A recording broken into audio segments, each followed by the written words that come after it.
Okay, and in the last class we talked about freely rotating chain. Okay, so basically it's a special case to you can really think of FGC.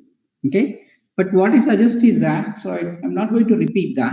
Okay, so I'll just write the expression. But what I suggest is that derivation Aditya can do maybe I don't know tomorrow if you guys have time, you know, you can spend half an hour just deriving that. It's basically a couple of steps, you know. Aditya, would you like to do as TA? Aditya, you hear me what I said? So anyway, so tomorrow we won't have class. So tomorrow, if you guys tell Aditya free time, okay, it could be in the afternoon as well because you're not doing anything. So he can fix up a time so that he can actually derive those couple of steps for FRC. Is it okay, Aditya? I think that will be fine. Okay, I'll just write the expressions. Okay, so what we arrived at, so that at least you know what I'm talking about. Otherwise, it will be a problem. Okay. So both the models. So one of the properties there of the polymers which we are dealing with is the end-to-end distance R. Okay. So by averaging over many molecules in solution. So for FJC, okay. So if you take the R square, okay, this term is N L square. So N is the number of units in the polymer.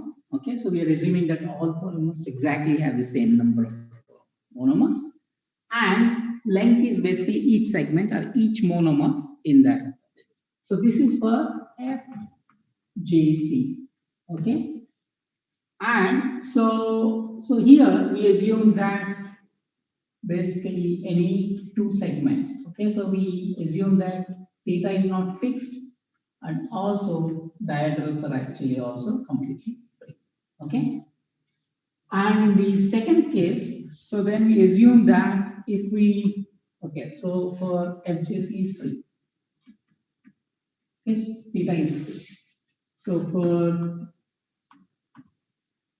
this thing, so we got at NL square, and then we have the cos theta term. Okay, so 1 plus cos theta by 1 minus cos. Okay. So this is for FRC. So here we assume that the theta is fixed. Okay.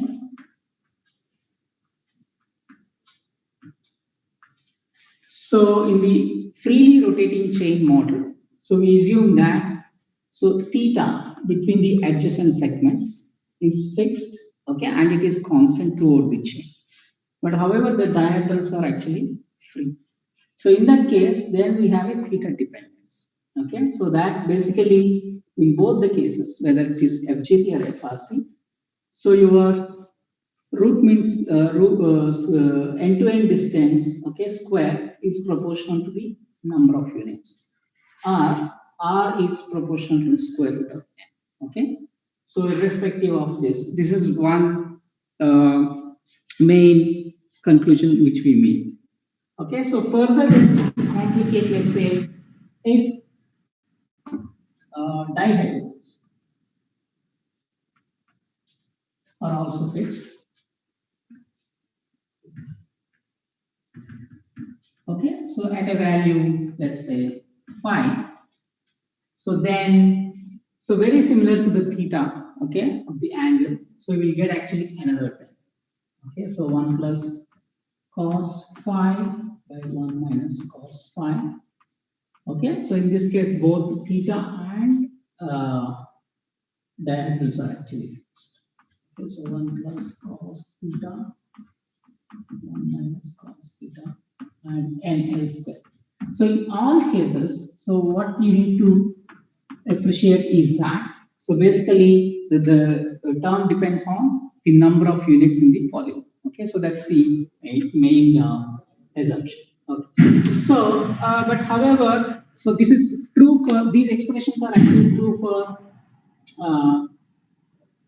all these are actually called kind of ideal chains.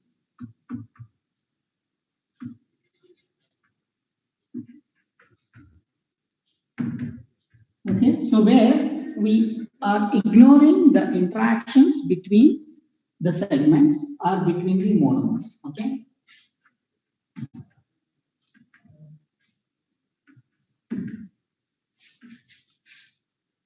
Are completely ignored.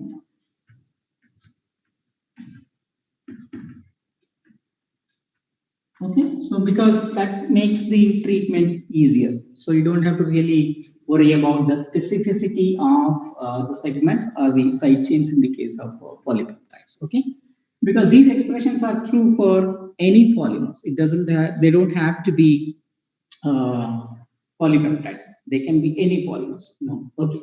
So, but these are for ideal chains, right? So, but let's say if you have to bring in non-ideality, okay, or non-idealness of real systems, okay. So one can actually make some approximations. Okay. So let's say if you have to compare these theoretical models, okay, are the expressions are the parameters in these theoretical models to real experimental values of polymer properties. Okay, so then now you have to make a little bit okay, first of all, I'll give you some values. Okay, so three polymers. Okay, so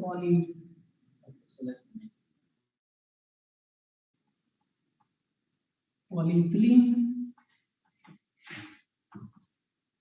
okay, and polymelamine,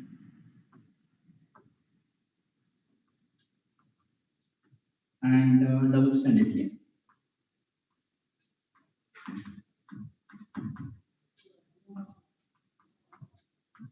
Okay, so for this, so L is the segment value. Okay, so these are in angstroms. So polyethylene, now you have CH2, CH2, CH2 connected. So that's basically one monomer, end-to-end length is 1.54. Okay, polyethylene is 3.8 angstroms, and the double-stranded DNA is basically one base pair uh, along the axis of the double-stranded DNA. Okay, so polyethylene, you have only CH2, CH2, CH2 domains are attached, right? So basically, one segment is nothing but CC bond. That's exactly what CC bond. CC bond length is single bond. CC is 1.5, right? And polyethylene, the repeating unit is N-terminus or amino terminus, C alpha, and carboxylic acid. So you have actually three atoms. Okay, so three atoms basically constitute to about four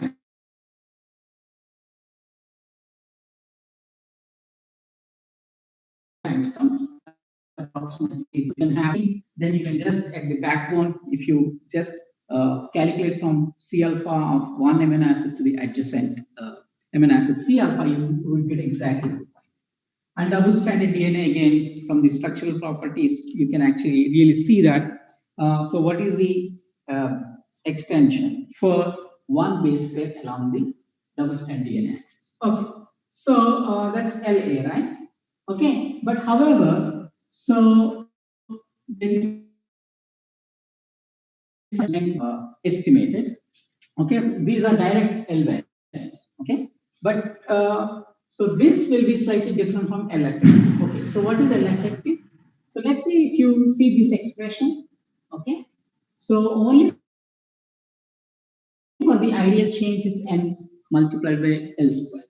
But if you have even a little bit more complexity of fixed theta and phi, so then you are actually getting more expressions, right? So you can actually assume this as entire, okay? So this as a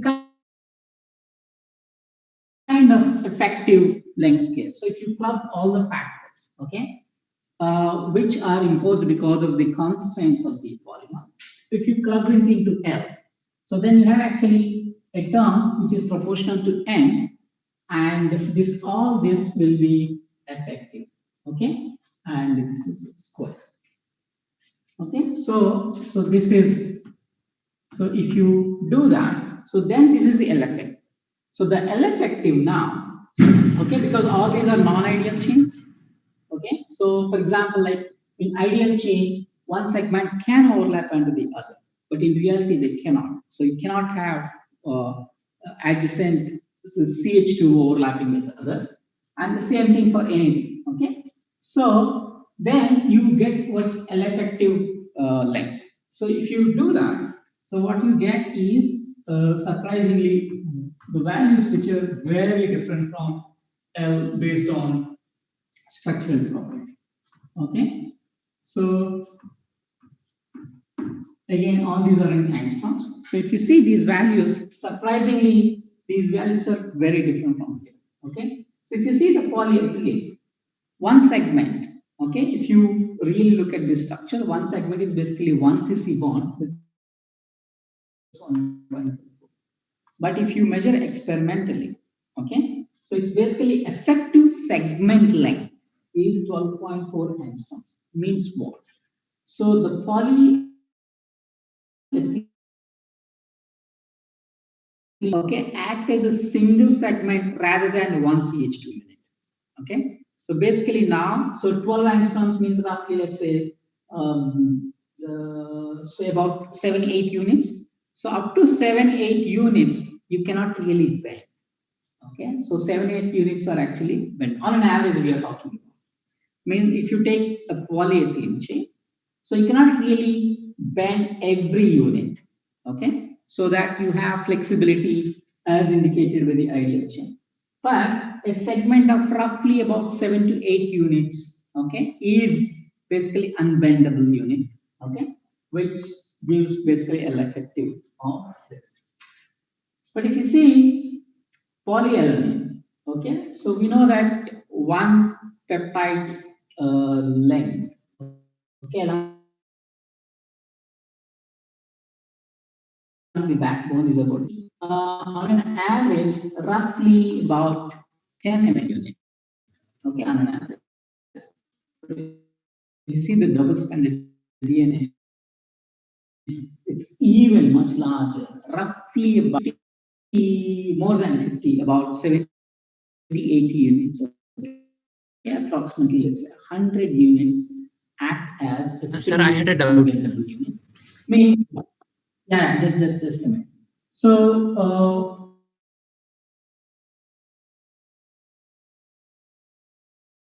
let's say if you have a double stranded DNA, okay, what it means that, so we know that, let's say 3.5 is a repeating unit of molecular axis, double stranded axis. But what mean by L effective 300 double stranded DNA of a long length? Okay, so this actually almost exists as a straight line or a linear, okay, unbendable unit. So roughly about 100, okay, base pairs. So 100 base pairs in the double stranded DNA, anything less than this, if you make, let's say, if you synthesize, let's say, 50 units of DNA, and if you have complementary strand, which forms perfect double stranded DNA, so then this double stranded DNA linear. Okay, you see these structures, let's say in AFM or EM, they are basically linear plots. That's the meaning of effective segment length. Okay, so which is different from the segment length which you get from the truly polymerization. Okay, polymerization of these units. Yeah. Yes, there was a So you question. told these things are unbendable, right? So are they in solution or are they in some sort of experiment? Yeah. No, no, no. So Okay. this is a Yeah. solution. Solution. Okay. So Are they in yeah. So what we are talking about, some sort of a molecule attain their conformational conformations which are free for them to attain, and also there could be interconversions can occur. So we are talking about all these molecules not in solid state or in dry conditions. They are in solution condition.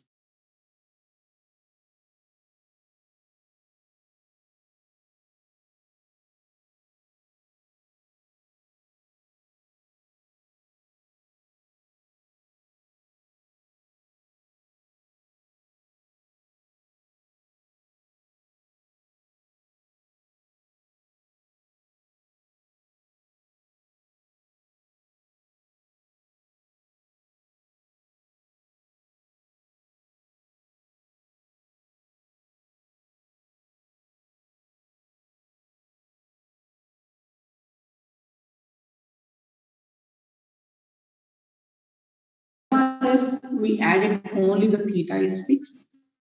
It's a single theta. And for the next complex case, we have added dihedral is also fixed. Okay.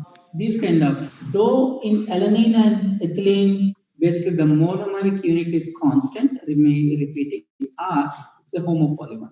But the DNA cases, you don't have any fixed sequence. Okay. So nevertheless, okay. So though it is not a ideal, it's a fixed sequence, the properties are identical. Okay. In other words, can we write for these molecules? Okay. So what are the values of theta and phi?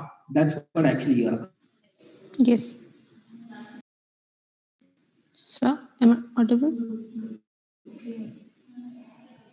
Yes, you are, but you got stuck. Okay.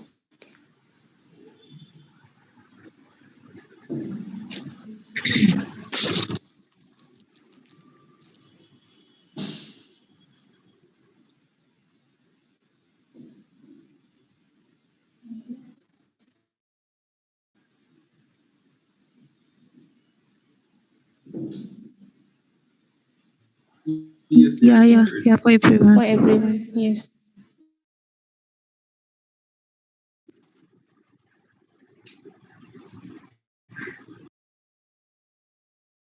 This is from the experimental measurements.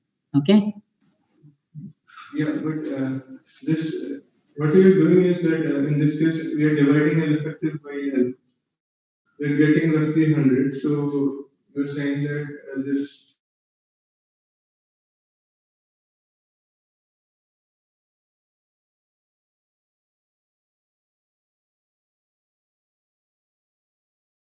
hundred base pairs part is almost unmeasurable.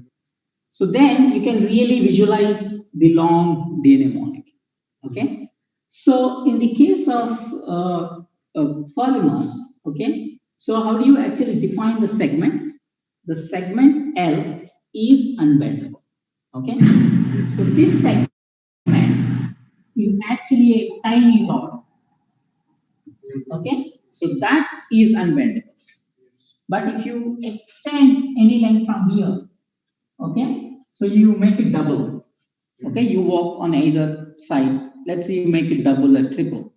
So you see that basically these points, okay, so the distance is longer than, shorter than the sum of the distance. Yes. That's one way to define whether something is bendable or not. Okay, so similarly, so if you apply that analogy here, so if you really look, these structures are double-stranded DNA. So then you can actually randomly take a point and then see that how long I walk on this, okay, molecule, such that, so my vector is linear and beyond that, it's actually bending. Okay. Okay, how long the correlation will last. Okay, so is one way to think about. Okay, so basically from here to here is more or less straight line, but here it's bending. Okay, of course now you extend on the either side and then say this segment.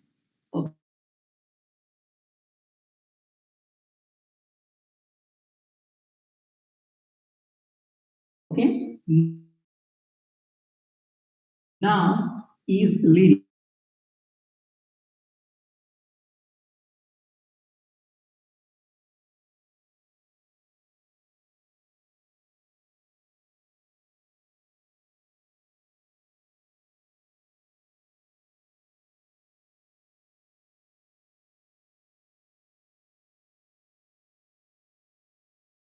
Impose these geometrical constants. Then we got this. But if you now impose, okay, let's say one of the properties which I'm going to discuss is that, okay, steric hindrance. Okay.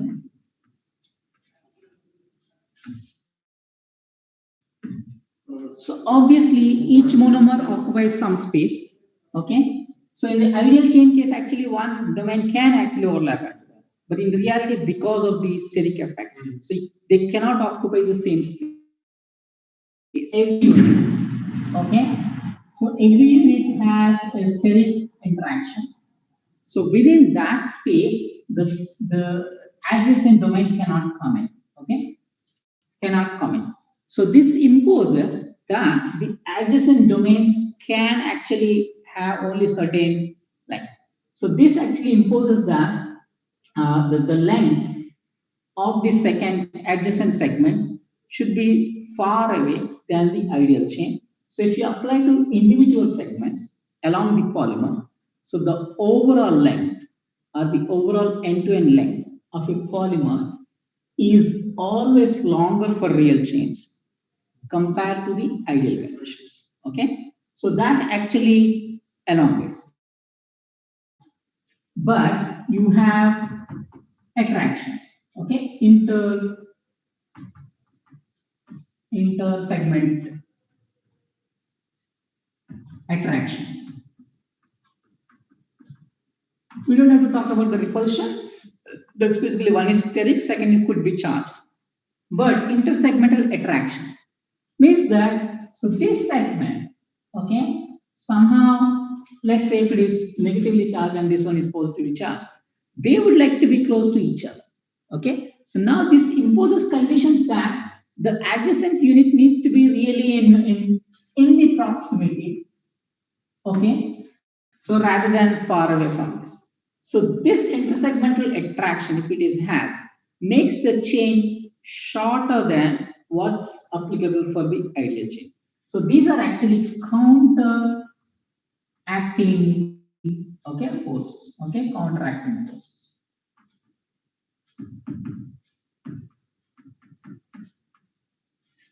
Counteracting forces, so they work oppositely. Okay, so depending on which is actually dominating, so your end-to-end length will be farther. So in all these cases, what is dominating is the steric hindrance. Basically, CH2, you have CH2, many CH2s. So definitely, so the third CH2 cannot really bend and occupy the same space. So in all these cases, definitely, so the L effective is longer than this. Okay. Okay. So again, let's say because now we are here, because here it is about only 10, roughly 10, but this is 100. So again, if you see L effective. Sir, one more thing. Okay. Yeah.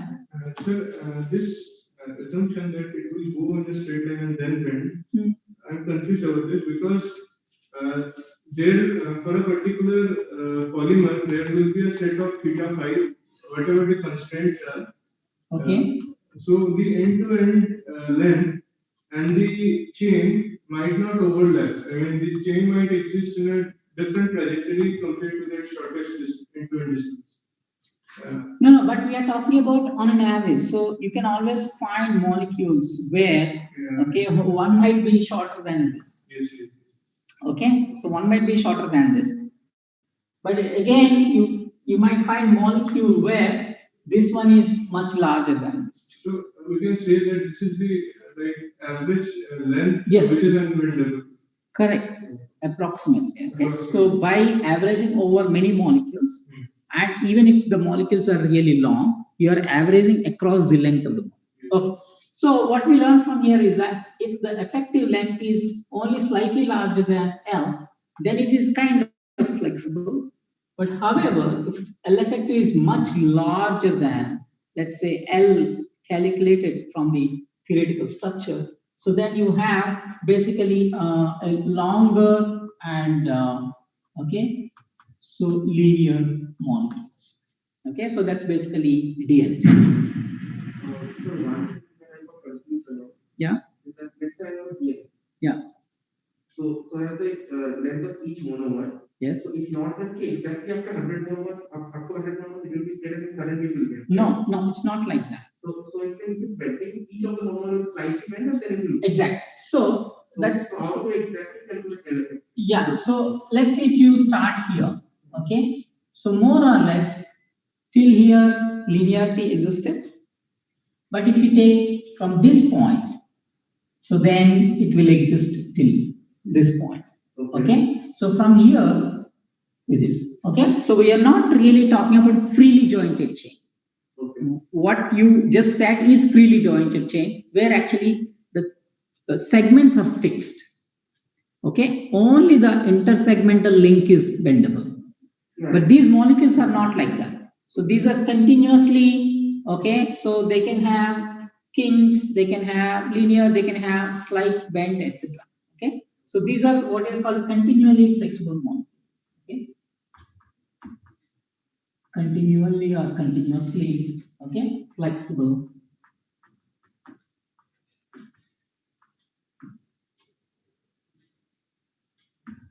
Okay, polymers. So in that, basically DNA is the true example of that.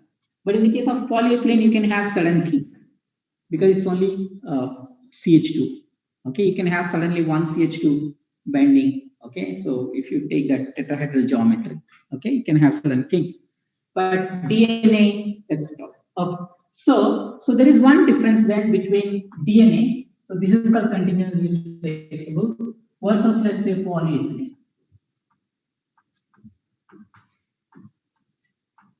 Okay, right? So which you can assume, so just like ideal chain, right? So then basically you have hydrogens,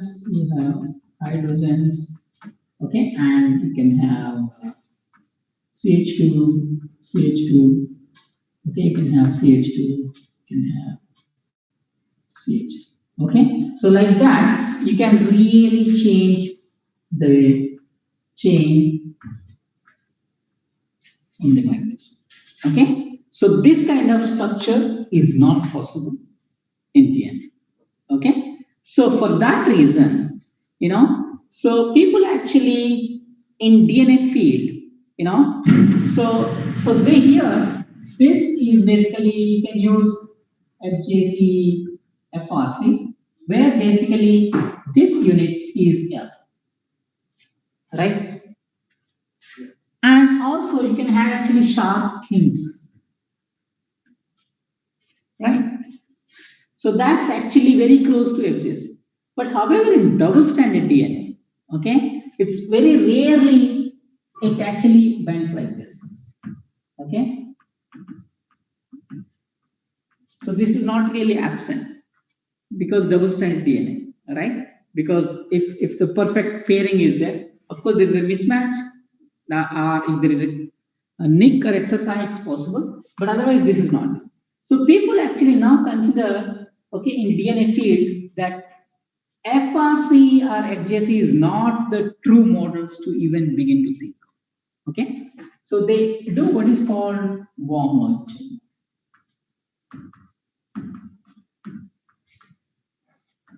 Okay, so what is the meaning of worm-like chain model? So this is just like,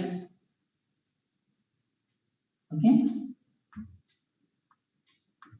so you have seen the worms, right? Earthworms, okay, so are small worms, okay, so where, so it's actually flexible at every point. Okay, so it's you cannot really say that, okay, this segment is fixed or this segment is unbendable. No, every segment has actually little bit it can actually bend. So that's what actually I mean by, again, continuously flexible. Okay, so then for this, okay, the one way to really think about it is that, so this is exactly what I'm talking about. Okay, so if you take any point, okay, so if now, let's see if I take any other point along the worm, okay, so that's vector, for example, this small thing, and when this is actually begin to deviate, okay, so now this point is actually farther, okay, means correlations. If I take randomly a point, and if I take every point along the worm, and then see that all the points in between fall on this straight line or not, okay, so now where the points are begin to deviate from the straight line is till that point, okay, so basically this length, is my characteristic length. Okay, so this is again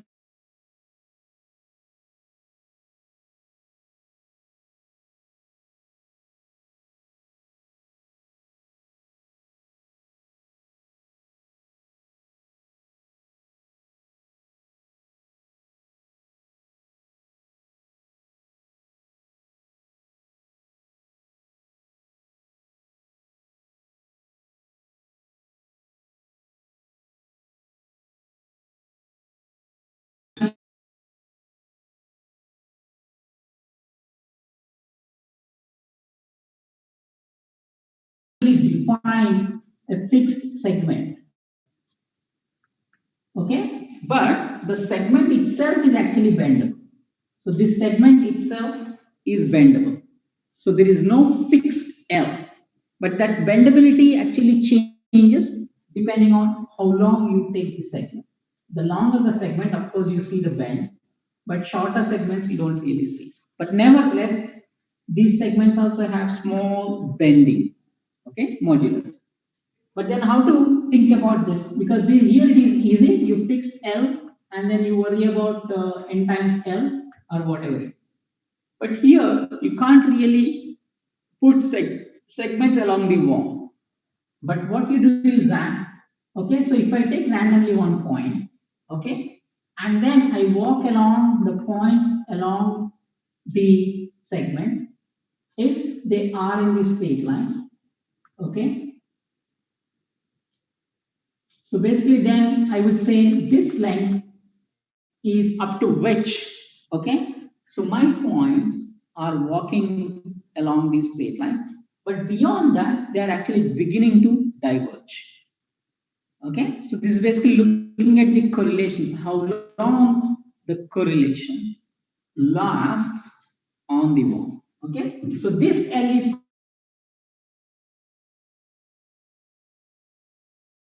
called persistent vector algebra. How to think is that? So let's say this is my R, okay, J. Okay, so then you have short vectors. Okay, you can define, and then you see all these segments correlation. Okay, so again dot product. Okay, or so let's say this is n. Okay, so if you average for again, okay, okay. No, sorry. So this is your L.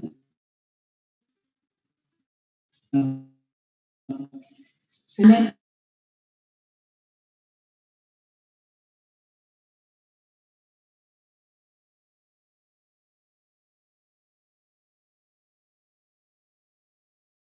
small segment, and then how other. Okay, so now it's up to you.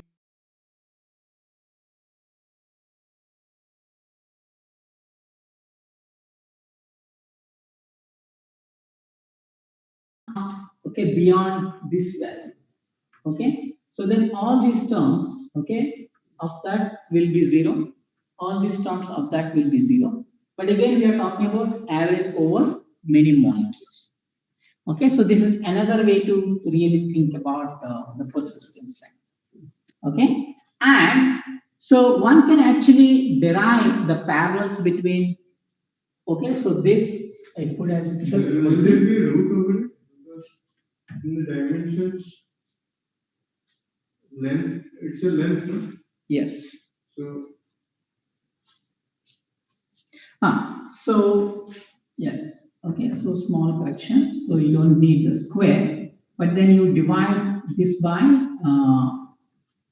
so DNA, right? So you know this small L, okay, you divide by the shortest one, okay? So you can do that, okay? So this we can actually, so if you do that, so then you'll get, okay, so one can actually, so though the conceptually, the way you begin to think is different, but in the end, So this is basically characteristics lengths of molecules up to which the correlations are lost. So one can actually find even connection between LC, okay, LP persistence length.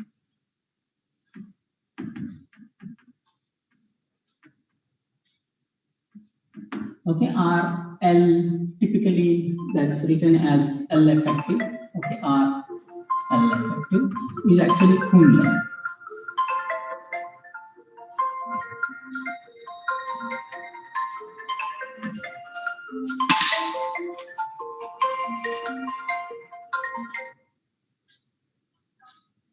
So sometimes it's called Kuhn length.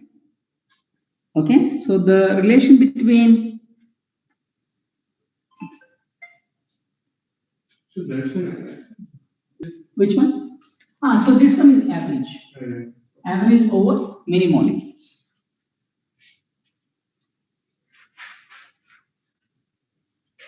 We are fixing any one RJ, right? RJ, yes, any small segment along the wall. Okay. So you can take randomly. Okay, so that should work.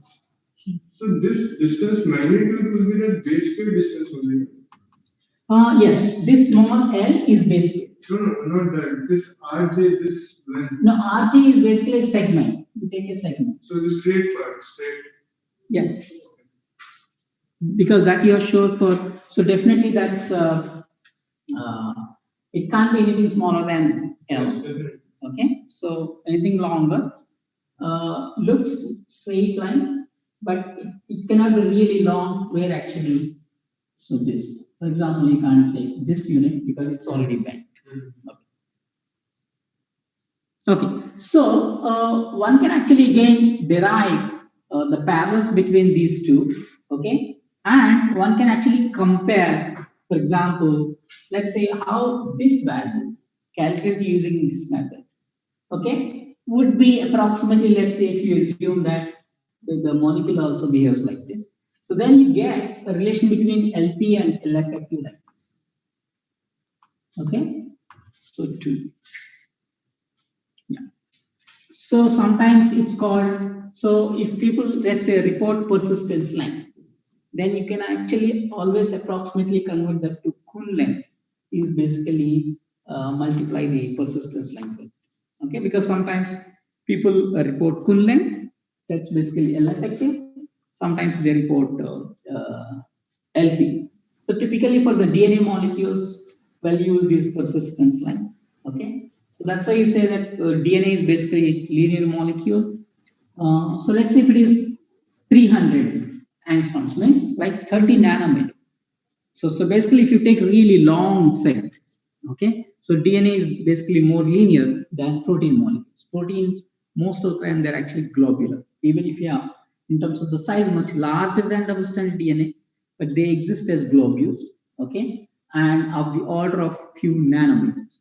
But double-stranded DNA, even if it is less in terms of the molecular weight compared to a protein, so which exists as linear because 30 nanometer is actually almost like you can really see. Only beyond 30 or 40 nanometer, you can actually begin to see the bend. Okay, so that is this. Okay, so now, so I alluded to basically how to actually, so all these are ideal chains. Ideal chains, okay, sometimes called random. Okay, because we are not really assumed, we haven't assumed any specific secondary structures, for example, in the case of proteins, what we know. Okay, so two aspects is steric hindrance. Okay, so that's an important factor one needs to really keep in mind. Steric factor because all these molecules physically, monomers in these molecules physically occupy space. So that space is excluded for the remaining monomers in the polymer. Okay, so that is sometimes called excluded volume. Sir. Yeah. Sir. Yeah. Sir, then for DNA only, we can define both LP and L effective. And in other cases, LP cannot be defined. Or what? Yeah, because if you see the FJCs or FRC, okay, they are a little bit more simpler models than warm light chain model. So that's why you can apply your warm light chain model, which is more sophisticated than FJC. So then you get persistence length. Only thing is that now that persistence length will be persistence length will be half of your L effective length calculated using FGC. So you can actually in principle apply the other models as well. Okay. So the only thing is that the relation between the L parameter, the values for the L parameter which you get from both models, they are kind of related. That's all I'm telling. You can actually apply the other model as well, but this is more sophisticated. So here you're saying that it's not a fixed rigid length, but that length itself is actually bent.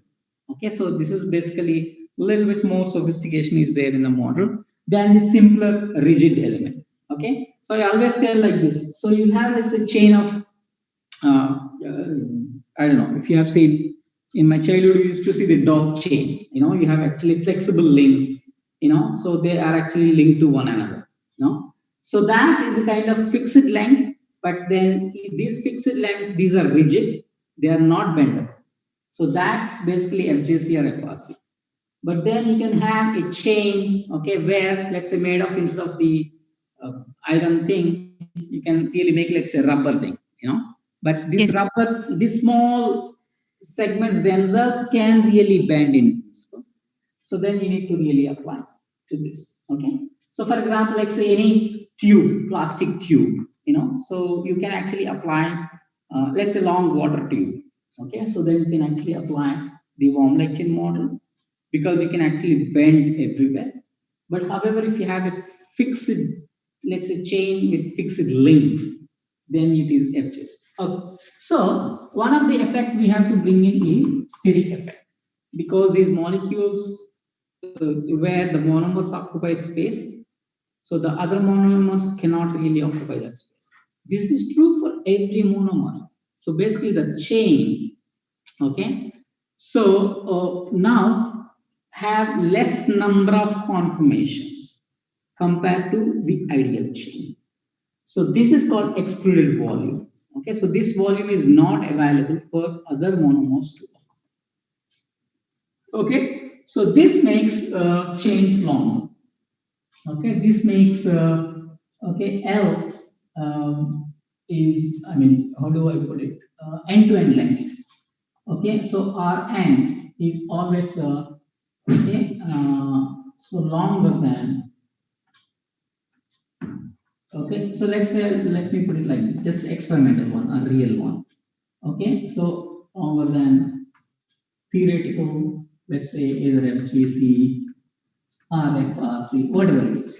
Okay, so anything estimated from these models, you always have longer because of the excluded volume. So the shorter conformations are not allowed. Okay, so that makes your end-to-end length, which you measure, let's say, experimentally longer than. Second, okay, so intersegment effects. I'm talking about the attraction because repulsion again basically goes into steric only. Okay, basically adds. Okay, so let's say if you have on the other hand intersegmental attraction, so then it brings actually two monomers closer than what they might in ideal chains, because ideal chains there are no interactions, so they take actually truly what is a random coil or ideal chain. Okay, but because of the attractions they are actually forced to stay close. So this makes Rn, okay, less than 3. Okay, so now depending on in any polymer which is dominating. Okay, so imagine if this is dominating, then this. So then you have end-to-end distance is longer than the ideal chain, but somehow this is dominating, then it is short. Okay, most of the time actually steric effects actually dominates because they are present in every monomer because of the extruded one. Okay, so now, so we have not really talked about any solvents, right? So we haven't really brought about any solvent. We assume that all these molecules take conformations in solution, and then what we really do. What about solvent? Okay. Okay. What about solvent? And of course, the solubility. Okay. So let's say, what do we mean by solubility? Let's say if we add a solute to a solvent. Okay. So the solute is soluble. Okay. So what do we mean by something is solubilized or something is soluble? The particular amount of solute that can be dissolved at a particular temperature, the maximum amount of solute. Yeah. But let's say at molecular level, how do we actually think about it in terms? There's attractive interaction between solvent molecules and the solute that we are actually adding to the solvent. So basically you have solute and solvent, two molecules. So what are the kind of interactions? Solute, solute, solute, solvent, solvent, solvent, right? So we are not worried about solvent. So if something is soluble, means that Solute-solvent interaction is predominating. exactly. So solute solvent interactions, okay, are better than solute solute interactions. Or solute favors solute solvent interactions. Now imagine the same thing for a polymer. Let's say I'll say it is soluble. Okay. So how do I think about it? Okay, if a polymer is soluble.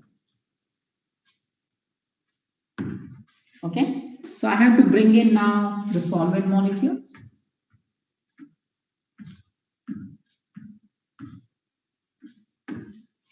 Okay, so if I bring in solvent molecules, and because this polymer is highly soluble, okay, let me bring like highly soluble means that these interactions are favorable than intersegmental interactions. Okay, so if that is true, so what will happen? By let's say N, let's say experimentally if I measure versus Rn, let's say theoretically calculated from let's say any of these models. So what is a sign I have to put here?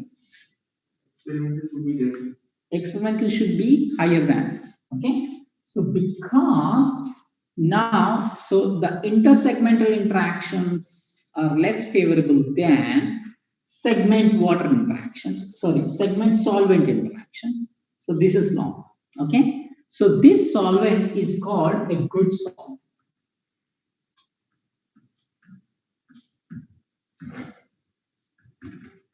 Good solvent means that a solvent which solubilizes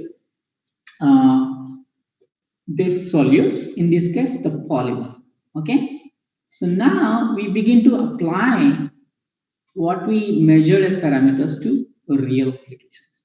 So you say a good solvent, something. Now imagine, let's say this is very important for polymer field, or let's say paints or anything. Let's say, how do you know that what is the right solvent for your, let's say you want to make a longer polymers, okay, so where you want the functional groups accessible to, let's say, other small molecules in solution. So then you want to have a good solvent. Okay, so one of the ways to characterize is that, let's say if you can actually measure, okay, so for a given sized polymer, okay, what is the average end-to-end distance? If that is really longer than just simply predicted by ideal chain, okay, then it's a good solvent. So then what is a bad solvent? How do you experimentally measure the end-to-end length in a solution? Okay, end-to-end length by scattering. Okay, so we are talking about really large polymers. you can actually measure the size by scattering. So the scattering intensity can be converted back to the size. For example, let's say dynamic light scattering. Okay, so light scatterings are the scattering experiments are the easiest to perform, and you can actually get an estimate. And indirectly, one can actually estimate the size of these molecules is running through what are called size exclusion chromatography. So where actually you know the pore size of the your column, and then depending on where they come or how slow or how fast they come, okay, through a certain column, you can actually estimate the globular size. But if I'm having a solvent dependence, Mhm. then I really am not allowed to change the solvent during the chromatography. No, chromatography, no. So you can use the same solvent.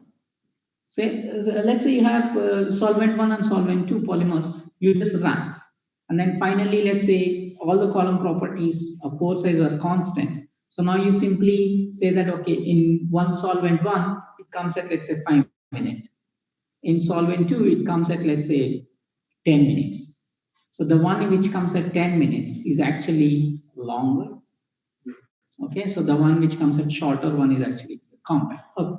So yeah, there are experimental methods to do. Okay, so then what is a bad solvent?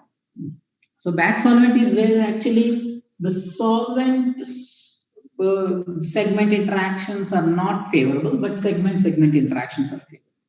So then your polymer actually tries to collapse, okay, and then doesn't want to really interact. Okay, so these interactions are actually favorable. And for this case, so your Rn is, let's say experimentally 1 is smaller than Rn theoretically. Okay. Okay. And interestingly, there is something called theta solvent.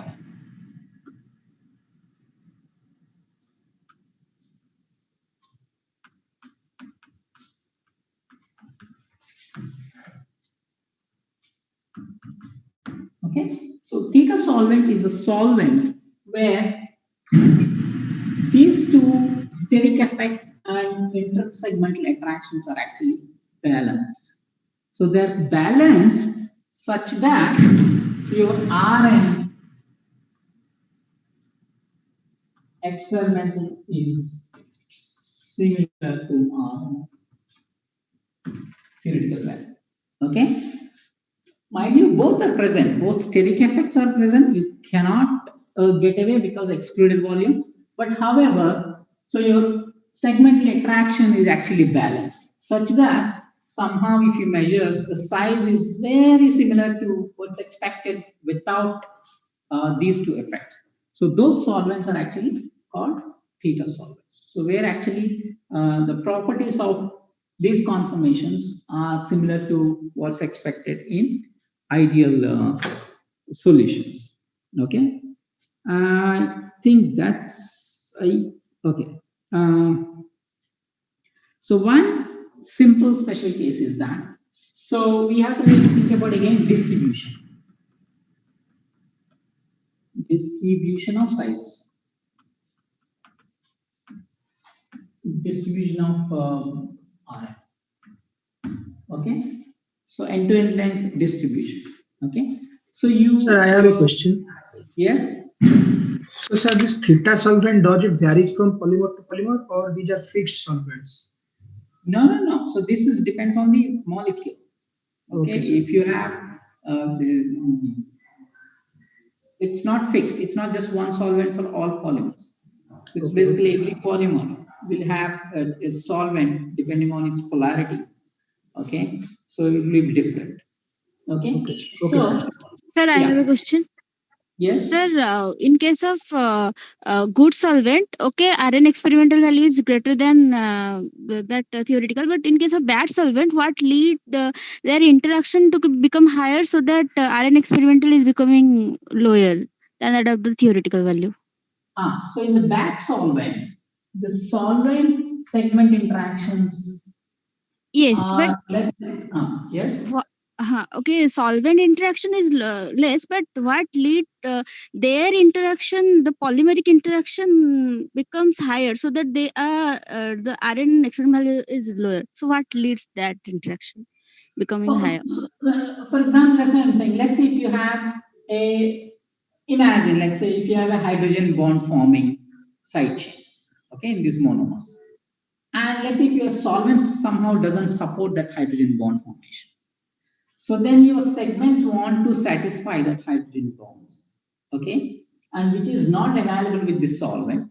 So these segments come together, form hydrogen bonds, okay. So that makes it intersegmental attraction much more favored than basically the steric effects.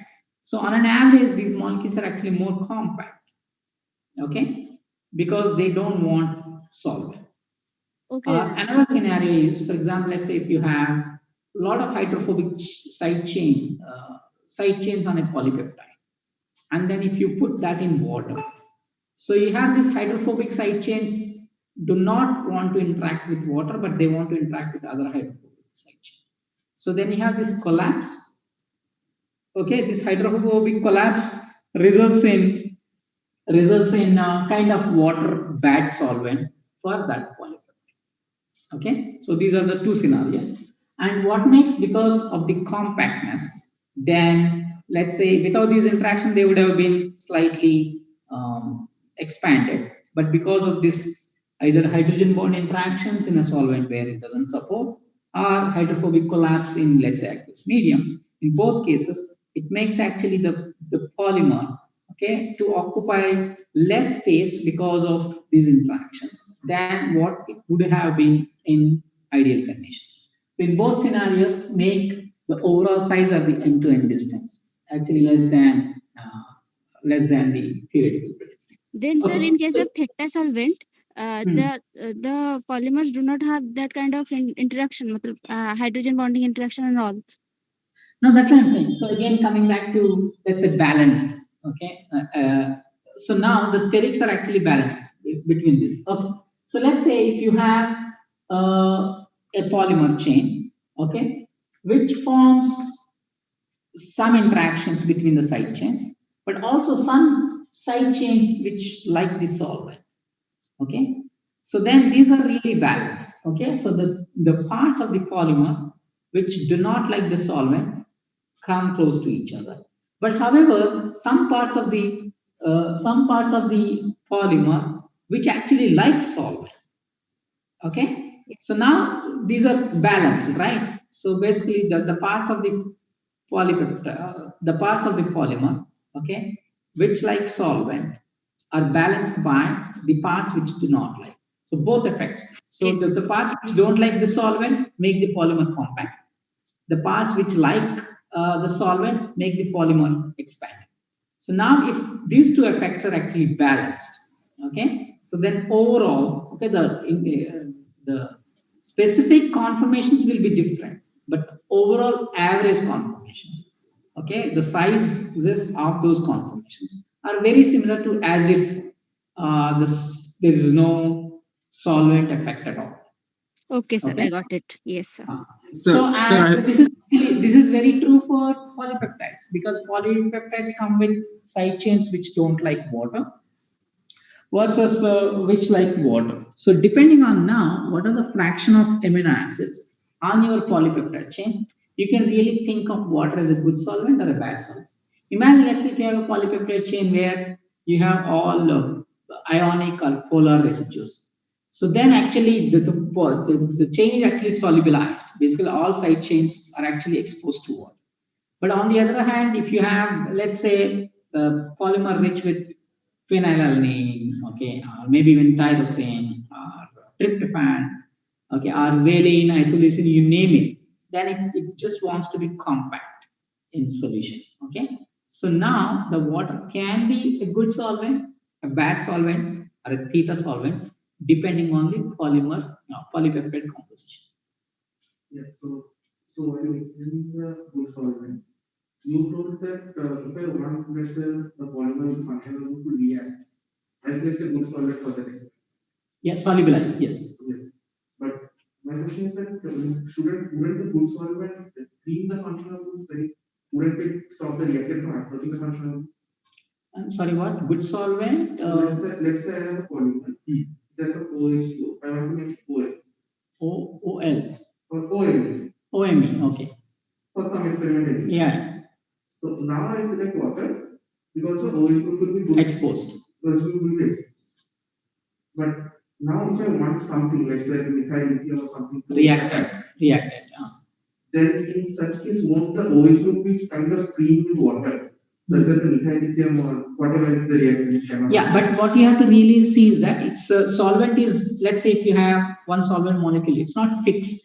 It's replaced by other solvent molecules. So there is a continuous, if I can say, the recycling of the solvent molecules. In the same scenario, any molecules in the solvent actually come and go. Okay? But what do we mean by solubilization? Means on an average, now the OH group is actually accessible to the solvent or the molecules in the solvent rather than buried itself. That it's not available to solvent or the molecules. That's how actually one needs to do. Okay, so in all these cases, I have a question. Yeah, just a minute. So we got actually kind of these are average values measured over many molecules because each molecule will have different conformation. Okay, so then obviously you will not have a single value, and you have a single value only for the crystallographic structures, like I mentioned. But you have a distribution of these lengths. Okay, so now the main difference between the distribution of Rn in ideal chains versus the distribution in theta solvents is only minor difference. So the distributions are actually broader in ideal models, okay, or where solvent interactions are not there. But in theta, actually they are not. What I'm saying is that, so if they are very similar to this, but this is narrow distribution. Okay, because in these cases, in the case of theoretical ones, you have a distribution both ultra short and long as well, with of course the average value is. But in the theta solvents, because these both factors are actually balanced, so the distribution will be narrow with the average length very similar to that. That's the main difference. Basically, it shows that the conformational heterogeneity or the conformational flexibility is actually has a narrow range in theta solvent compared to the same thing in ideal conditions. Yeah, there is a question. Sir, are the properties of the real and ideal polymer also resemble each other in the theta solvent? I'm sorry, what? Under the conditions of? Sir, do the properties of the real and ideal polymer resemble each other in the theta solvent? Well, what do you mean by real and ideal polymer? So the moment we say theta solvents, okay, so we are talking about solvent. So the experimental and the theoretical cases I'm talking about. So the no, I didn't understand your question, but they are similar. Okay. I'm sorry, I didn't understand your question. So I'm talking about the properties that are experimentally observed and those that are theoretically expected. So do they resemble each other? Oh yeah, so that's what I'm saying. So they resemble each other, but with minor modification. Where let's say if you have certain distribution in ideal conditions, okay, so these are called random curve distributions or Gaussian distributions, or sometimes it's called Gaussian chain. Okay, it has certain width or standard deviation. Now that becomes actually narrower in theta solvents, because in theta solvents now that heterogeneity of the conformations is actually narrowed down because of the balance of these forces. Okay, so where actually the chains rearrange themselves such that the distribution is actually narrow. Okay, means that molecules look more similar to each other, okay, in theta solvent than in ideal conditions. Let me put it like this. Okay. Okay. So next class we'll talk about how to think about helix initiation, because that will be important for. So okay, why we started with polymers is that because this is a very general treatment, this is not only applicable to polypeptides, but in general everything. So that's good to think about in general models. But then now we have to bring back to proteins. Okay, that's basically our molecules of interest. So next class we'll talk about how to think about initiating a helix in a polypeptide, and then how that nucleus can actually form. Okay, once the nucleus actually forms, how the helix can propagate. Okay, what are the rate at which it can propagate, and then what are the parameters actually one can really think of from the theoretical point of view. Sir, Okay, so that's all. Sir, I have a question. Yeah. Questions? Sir, Yeah. in the theta solvent, the intermolecular repulsion forces, the static forces, and the attraction forces are balanced. So, in this comparing this with the good solvent, so what can you tell about the molecular forces which are predominating in the good solvents? No, in good solvent. So basically, the attraction between the segment and solvent is more stabilizing. Okay, means that then the most of the chain would like to expose. Okay, so then compactness will be less. Okay, in that sense, Okay, sir. the end-to-end size will be larger than what is anticipated or expected for it in ideal conditions. Sir, can it be thought that in these cases the steric hindrance is predominating between the side chains? No, steric hindrance is there in all chains. The moment you bring in the physical chains, okay, so that's why excluded volume effect or the steric effects are always present.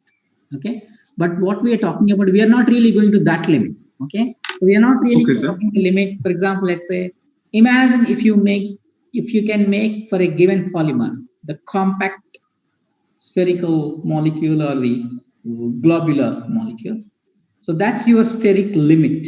You cannot really compress anything beyond that. So we are not really reaching that limit. But ideal chains, actually, that could be very small. That could be, in principle, all the segments are overlapping with each other. Okay, so that's not possible. Because of that, you have a limit that is your steric limit. But beyond that, we are talking about, can it be so this is only longer than the ideal chain. But can it be that the side chains can interact with solvent so that it will really expand? Okay, sir, got it, sir, got it, sir. Yeah. Sir, and another thing that in the proteins, real proteins, there are some segments called random coils which have not fixed theta and phi values in the Ramachandran plot. So, which model will be more appropriate to describing that random coils? So the random coil, if you ask me, would be very close to estimating using these models. Okay, so depending on how much is the size, but there is a constraint there. Okay, one needs to, in reality, the random coil. So at the end of the random coiled peptide, let's put it like this. So there's a constraint that these ends either end up in, let's say, alpha helix or beta strand or whatever the combination. So this end-to-end length is actually fixed, interestingly, right? If you take any protein. Yes, sir. Take, let's say, the random coil connecting two secondary structural elements. First constraint is that end-to-end length is fixed. Yes, sir. Okay. And so once you impose this end-to-end length fixed constraint, so now what are the possible conformational flexibility the polypeptide chain has? Okay. So in that sense, now from this here onwards, we are actually imposing. So we are actually imposing on Rn. Rn, let's say, if it is not constrained, what it will take versus Rn. So Rn for all of those linkers is actually fixed. Okay. Yes, sir. So that's how actually one needs to really think. Sir, one last question. Yeah. Sir, L effective value, we can say it like where the bending starts in case of FGC FRC. So if can we signify L P value like that in